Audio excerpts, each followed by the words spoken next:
Hello, welcome back to my channel. അപ്പോൾ ഇന്ന് നമ്മൾ ഇവിടെ അടുത്ത് ഫേമസ് ആയിട്ടുള്ളൊരു നാഷണൽ പാർക്കിലേക്കാണ് പോകുന്നത്. നമ്മൾ പോയിട്ടുണ്ടായിരുന്നത് വീക്കെൻഡിലാണ്, അതുകൊണ്ട് അത്യാവശ്യം നല്ല തിരക്കുണ്ടായിരുന്നു. ടിക്കറ്റ് എടുക്കാൻ വേണ്ടി കുറച്ച് ബുദ്ധിമുട്ടി, കുറേ ക്യൂ നിൽക്കേണ്ടിയൊക്കെ വന്നു.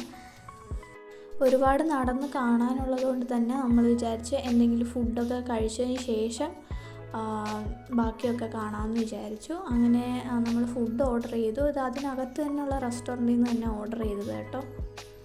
അതിനുശേഷം നമ്മൾ നടക്കാൻ തുടങ്ങി. എല്ലാം നമുക്കിങ്ങനെ അടുത്ത് നിന്നിട്ട് കാണാൻ പറ്റും കേട്ടോ, നല്ല വൃത്തിക്ക് കാണാൻ പറ്റും. ഇപ്പം നമ്മൾ ട്രിവാൻഡ്രം സൂവിലൊക്കെ പോവുകയാണെങ്കിൽ അവിടെ നെറ്റ് പോലെ ഇങ്ങനെ അടിച്ചിട്ടുണ്ടല്ലോ, അപ്പോൾ അതിലൂടെയല്ലേ നമുക്ക് കാണാൻ പറ്റത്തുള്ളൂ. ഇത് അത്യാവശ്യം നല്ല അടുത്ത് നിന്ന് നമുക്ക് കാണാൻ പറ്റും. എനിക്ക് ഏറ്റവും ഇഷ്ടപ്പെട്ടത് ഈ ആനക്കുട്ടികൾ നിൽക്കുന്നത് കേട്ടോ, നല്ല രസമുണ്ടായിരുന്നു. അവിടെ കുറേ നേരം നിന്നാം.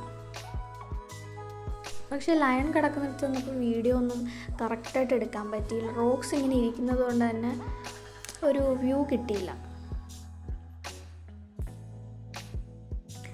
കുറേ ക്ലിപ്സ് എടുക്കണമെന്നുണ്ടായിരുന്നു, പക്ഷേ എല്ലാം ഒന്നും എടുക്കാൻ പറ്റിയില്ല. കുറേ വെറൈറ്റി ടൈപ്പിൽ ഉള്ള സ്നേക്സൊക്കെ ഉണ്ടായിരുന്നു, പക്ഷേ അതിൻ്റെ ഒന്നും വീഡിയോസ് ഒന്നും എടുത്തിട്ടില്ല. പിന്നെ എല്ലാം ബേർഡ്സിൻ്റെ സെക്ഷനായിരുന്നു. ഈ വൈറ്റ് കളറിലുള്ള പീക്കോക്കില്ലേ, നല്ല ഭംഗിയുണ്ടായിരുന്നു കാണാൻ. ഞങ്ങൾ അങ്ങോട്ട് പോയപ്പോഴത്തേക്ക് അതിങ്ങനെ ഒരു സ്ഥലത്ത് തന്നെ ഇരിക്കുമായിരുന്നു. തിരിച്ചു വന്നപ്പോഴത്തേക്ക് അതിങ്ങനെ ഫുള്ള് പീലിയൊക്കെ വിടർത്തി നല്ല ഭംഗിയുണ്ടായിരുന്നു കാണാൻ. അങ്ങനെ നമ്മൾ ഏകദേശം എല്ലാമൊക്കെ കവർ ചെയ്ത് കഴിഞ്ഞു. അപ്പോൾ അത്രയൊക്കെ ഉള്ളൂ ഇന്നത്തെ വീഡിയോ. ഇഷ്ടപ്പെട്ടാൽ ലൈക്ക് ചെയ്യുക, ഷെയർ ചെയ്യുക, സബ്സ്ക്രൈബ് ചെയ്യുക.